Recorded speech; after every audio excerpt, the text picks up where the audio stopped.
and I won 170 grand. You're 13 at this point? Yeah, I was 13 at this point. I dropped out of school, dropped out of middle school, dude. I was begging my dad for a computer because I don't have one. My brother has one. I was play. And he got me a computer, but he said, you have to pay me back this summer or you have to work with me for the whole year. And I said, all right, I'll pay you back. I paid him back in 2 weeks. It was like $1,600. I don't know. It was $1,300 or $1,600 purely off of wagering people for money. It's not allowed now, but back then you could 1v1 for like $50 if we 1v1.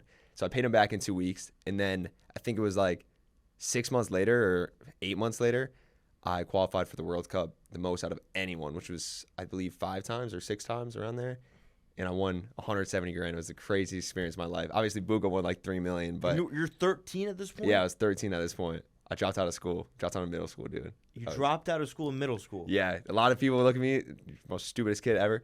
It was very stupid. Did you ever get like your degree, or are you still like doing like, are you like homeschooled? How does that No, work? dude. That's the craziest part. I dropped out when I was 13. I switched to online school, but like online school, I didn't do anything.